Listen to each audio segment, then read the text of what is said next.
नमस्कार दोस्तों, आज फिर आपका स्वागत है क्राउन इमिग्रेशन के यूट्यूब चैनल पर। तो अभी आज स्कैम है, ये भी स्टूडेंट वीज़ा ऑफ यूके के बारे में डिस्कस करेंगे।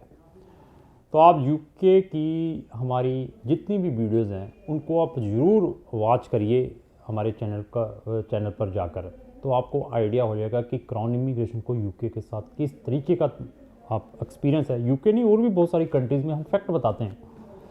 तो जब यूके का काम स्टार्ट हुआ ही था तो उस वीडियोस में भी मैंने उसी दिन से स्टार्ट कर दिया था, यूके से बचें बचें बचें। बट लोग ट्रस्ट नहीं करते हैं, क्योंकि एक छोटा सा इंसान हूँ, छोटी सी कंपनी चलाने वाला हूँ, क्राउन वाले हम, तो हम पे लोग कम ट्रस्ट करते हैं, जितनी मर्जी भी हम सच्चाई बताते रहें।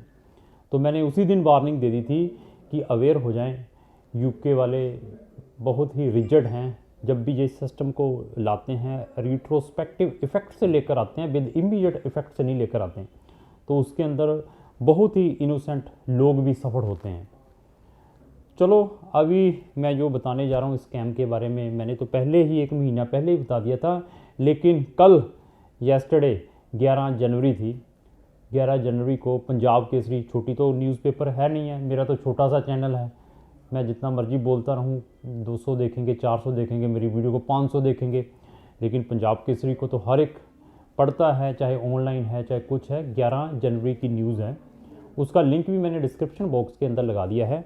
तो ये देखो, आधे पेज की न्यूज़ आई है, ये आधे पेज की न्यूज़ है पंजाब केसरी के अंदर, सिर्फ यूके के ऊपर ही है। और जो चीज़ें मैंने 1 महीने पहले ट्रुथ बता दिया था, तो वो आज उन्होंने अखबार में लिख कर भेजा है, वो ट्रुथ जो मैंने उन वीडियोस में बताया था। आप देखना वीडियोस हमारी विजिट करके। तो इस क्या है इस न्यूज़ के अंदर, मैं थोड़ा पढ़ के भी सुनाऊंगा, बट फिर भी कुछ बैड एलिमेंट्स हैं। स्टिल वो चीज़ों को, बच्चों को अट्रैक्ट कर रहे हैं, फिर यूके के नाम पर झांसा दे दे, क्योंकि मेरे तो बीजे अभी भी आ रहे हैं।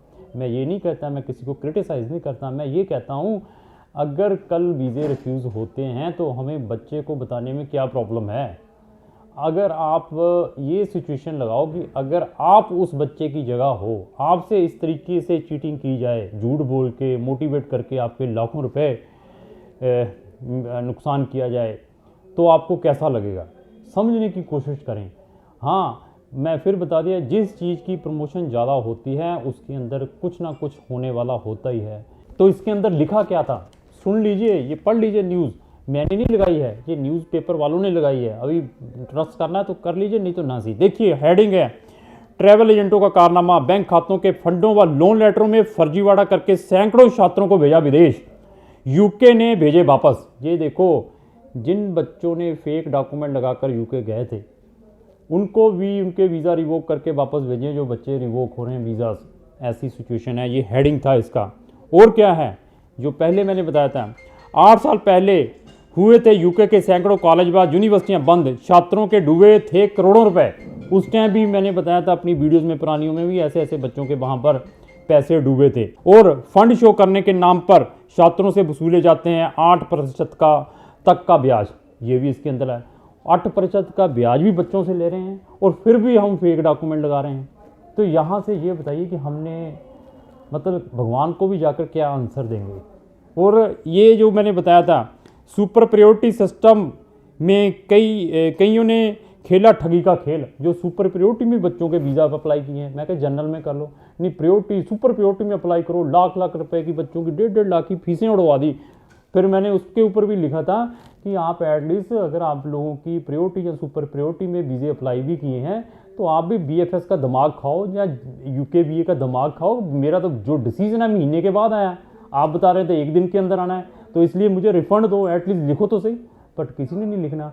इसी तरीके से मैंने एक ग्रुप भी क्रिएट किया था, मेरी वीडियोस देखिए, कि जो बच्चे रियली सफर हुए हैं। अभी इस जो भी से स्कैम आया है, इस स्कैम में क्या हुआ है कि इसके अंदर जो जेन्युइन स्टूडेंट थे वो ज़्यादा सफर हुए हैं। जिन, मैंने फिर बताया था कि मेरे पास कम से कम 80 से 90 रिफ्यूज़ल लेटर पड़े हुए हैं। 80 से 90 रिफ्यूज़ल लेटर में मेरे पास 40% ऐसे थे जो बेचारे इनोसेंट थे, जो सफर हुए हैं। और 40% में से मुझे कम से कम 16 या 17 बच्चों ने रजिस्टर्ड किया है कि सर हमारी रिव्यू डालिए। मैंने उनकी रिव्यू डाली। मैं फिर बताती हूँ, मैं रिव्यू भी मैंने उन बच्चों की लिए जो रियली सफर हुए हैं। ऐसा नहीं है कि जिनके वीज़ा ड्यू टू जो फर्ज ये डॉक्यूमेंट लगाकर जिन्होंने वीज़े अप्लाई किए थे कि फेक डॉक्यूमेंट, उनका तो हमने रिव्यू डाल ही नहीं सकते, उनके ऊपर फिर बैन है। और इसके अलावा उनके केसेस नहीं लिए जिनकी कम्युनिकेशन स्किल्स माड़ी थी। और इसके अंदर क्या लिखा, अब हर छात्र की हो रही है इंटरव्यू। अभी यूके वालों ने सब बच्चों की इंटरव्यू कर दी है।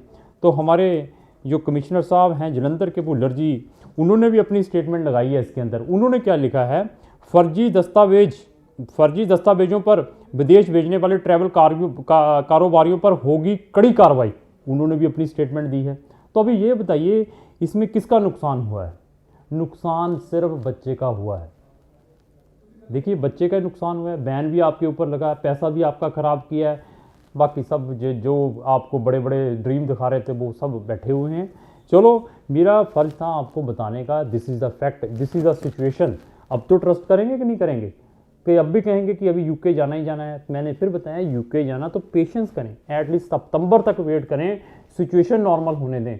वहाँ के तो बच्चों के रिवोक कर दिए हैं मैक्सिमम स्पाउस। इसके अंदर जिस बंदे ने ये खबर लगाई है इसके अंदर एक कॉलम नहीं डाला, वो इसके अंदर थोड़ी सी कमी रह गई है। स्पाउस केसेस मैक्सिमम रिफ्यूज हुए, उसका भी एक कॉलम लगा देता और लोगों को पता चल जाता।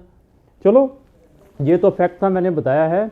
तो मैं बार बार ट्रुथ बताने की कोशिश करता हूँ हर एक वीडियो के अंदर कि अगर आपने किसी भी कंट्री में जाना है तो अपने फेक डॉक्यूमेंट लगाने कर वीज़ा लेने की कोशिश ना करें। और मैंने अभी कुछ दिन पहले एक वीडियो डाली थी रीजंस फॉर रिफ्यूज़ल, उसके अंदर भी मैंने इसी चीज़ें बारे में डिस्कस की थी। क्योंकि पैकेज जब करते हैं तो वहाँ पर यही चीज़ होती है, पैकेजों वाले ज़्यादा सफल हुए हैं इसके अंदर। और लोग गलत डिग्रियां बनाकर गलत फेक स्टेटमेंटें लगाकर वीज़ा लेने की कोशिश करते हैं, तो फिर बैन लगाकर ढूंढते हैं कि अच्छा कंसल्टेंट कौन है, तो फिर क्राउन वाले मिलते हैं। तो क्राउन वालों अब बताएं क्या करें। तो मैं ये कह रहा हूँ कि अगर आपने किसी भी फॉरेन कंट्री में जाना है, चाहे मैं क्यों ना हूँ कंसल्टेंट, मेरी भी राय लेने के बाद एटलीस्ट अपने लेवल पर वर्कआउट जरूर करें। उससे क्या होगा कि आपके लाखों रुपये बच सकते हैं। लाखों रुपए कोई छोटी अमाउंट नहीं है, लाखों रुपए बचा सकते हैं। लेकिन क्राउन इमिग्रेशन की कभी भी कोई भी बैड इंटेंशन नहीं रहती। मेरी फ़ीस ज़रूर है और मैक्सिमम मैं जो फ़ीस है कब लेता हूँ, जब आपको रिज़ल्ट प्रोवाइड करता हूँ। रिज़ल्ट में वीज़ा आता है। लेकिन जब भी कोई केस लेता हूँ 15,000 रुपये हम एडवांस में लेते हैं। मैं हर एक वीडियो में रिपीट ज़रूर करता हूँ और बड़े बड़े बोर्ड लगा कर रखे हुए अपने ऑफिस के अंदर, this is the non refundable payment, बता देता हूँ। और इवन जब हम पेमेंट लेते हैं क्लाइंट को बता देते हैं भाई सोच लो 10 बार 20 बार, अभी हमें रजिस्टर्ड कर लिया है, ये पैसे रिफ़ंड नहीं होंगे। क्योंकि 15,000 बहुत बड़ी अमाउंट होती है। मुझे मालूम है, मेरे पास एम्प्लॉय काम करते हैं, 1 महीना काम करने के बाद उनको तनख्वाह दी जाती है, किसी को 10,000, किसी को 12,000, किसी को 15,000, 30 दिन काम करने के बाद मिलती है। और मैं बातों में ही 15,000 ले लूँ, इट इज़ मतलब मेरा एक कॉन्शियस अलाउ नहीं करता कि मैं फेक चीज़ें बताकर ये 15,000 भी किसी से लूँ। और मेरी कोशिश रहती है मैं बेस्ट से बेस्ट सर्विस प्रोवाइड करूँ। बट कुछ लोग, उसको भी मैं थैंक्स करता हूँ, सर्विस लेने के बाद भी ब्लैकमेलिंग स्टार्ट करते हैं। क्योंकि इंडस्ट्री ऐसी है, पहुँचने के बाद भी अच्छा यार इतनी फ़ीस थोड़ा लगती थी, इन्होंने इतनी फ़ीस ले ली है। वो यार मैंने बताया था तभी ली है जब आप पहुँच गए। तो उनको भी मेरा थैंक्स है। लेकिन हमारा ऑलवेज एक ही मोटो रहता है कि हम फैक्ट बताएंगे। आपने जाना होगा तो जाइए, नहीं जाना होगा तो कोई प्रॉब्लम नहीं है। बाकी तो मैं लोगों को यही कहता हूँ कि India is the best, but हमने जाना फ़ौरन ही है तो क्राउन इमिग्रेशन वाले भी आपको भेजेंगे। तो लास्ट में मेरी यही रिक्वेस्ट है कि इस टाइप की जो वीडियो रहती है इन्फॉर्मेटिव, और भी बच्चों के साथ शेयर करें ताकि वो भी बच्चे इस टाइप की चीटिंग से बचें। तो लास्ट में यही रिक्वेस्ट है कि अगर आपको जो मेरी वीडियो अच्छी लगी इसको लाइक एंड शेयर करना। Thank you.